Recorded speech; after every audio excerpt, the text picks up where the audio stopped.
এই স্কিমটোত আমি 2 লাখ টকা কৰি এজন নিবনুৱা যুৱক যুৱতীক আমি সহায় কৰিম। নমস্কাৰ বন্ধু বান্ধৱীসকল, মোৰ ইউটিউব চেনেল ধ্ৰুৱ শইকীয়ালৈ আপোনালোক সকলোকে স্বাগতম জনাইছোঁ। আশা কৰোঁ সকলো ভালেই আছে। আজি ভিডিঅ'টোৰ জৰিয়তে আপোনালোকে গম পাব গভৰ্ণমেণ্টৰ নতুন দুটামান স্কিমৰ বিষয়ে। আপোনালোকে ভিডিঅ'টো শেষলৈকে চাব, তেতিয়াহে আপোনালোকে গোটেই কথাখিনি ভালদৰে বুজি পাব। গতিকে আপোনালোকে ভিডিঅ'টো চাই যাওক শেষলৈকে, তেতিয়া গোটেইখিনি কথা গম পাব। স্কিপ নকৰাকৈ চাব। আৰু যদি ভাল লাগে তেতিয়াহ'লে আপোনালোকে চেনেলটো প্লিজ এবাৰ ছাবস্ক্ৰাইব কৰি দিব, যাতে এনেধৰণৰ নতুন নতুন গভৰ্ণমেণ্টৰ স্কিমবিলাক তথা আপোনালোকৰ সুবিধা হোৱাকৈ বিভিন্ন ধৰণৰ নতুন নতুন আপডেটবিলাক মই আপোনালোকৰ মাজলৈ লৈ আহিব পাৰোঁ। তাৰ বাবে আপোনালোকৰ অলপমান মৰমেই যথেষ্ট। সেইকাৰণে আপোনালোকে চেনেলটো ছাবস্ক্ৰাইব কৰি ৰাখিব আৰু ভিডিঅ'টো শেষলৈকে চাব। আহক এতিয়া আমি ভিডিঅ'টো আৰম্ভ কৰোঁ।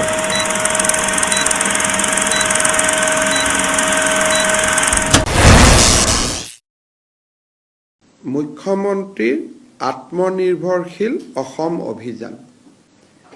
এই স্কিমটোত আমি 2 লাখ টকা কৰি এজন নিবনুৱা যুৱক যুৱতীক নিজৰ উদ্যোগ স্থাপন কৰাৰ বাবে আমি সহায় কৰিম। এনেকুৱা এটা আঁচনি আছিল, 1 লাখ ঘূৰাই দিব, 1 লাখ ঘূৰাই দিব নালাগে।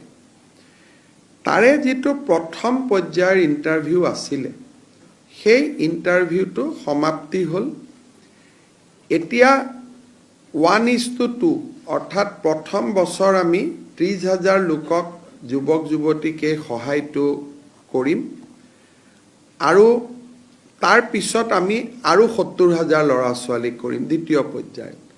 প্ৰথম পৰ্যায়ৰ যিটো 30,000 ল'ৰা ছোৱালীক আমি সহায় কৰিম, তেওঁলোকৰ জিলা পৰ্যায়ৰ ইণ্টাৰভিউ 16 আগষ্টৰ পৰা আমি আৰম্ভ কৰিম আৰু 5 ছেপ্টেম্বৰত আমি এই ইণ্টাৰভিউটো সমাপন কৰিম আৰু 30 ছেপ্টেম্বৰত আমি 30,000 যুৱকক 2 লাখ টকাৰ যিটো আঁচনি, সেই আঁচনিৰ অংশসমূহ আমি বিতৰণ কৰিম আৰু জিলা উপায়ুক্তসকলৰ লগত এই বিষয়ে আমি ডিটেইল আলোচনা কৰিলোঁ, যাতে কোনো ক্ষেত্ৰতে ক'তো খেলি মেলি নহয়।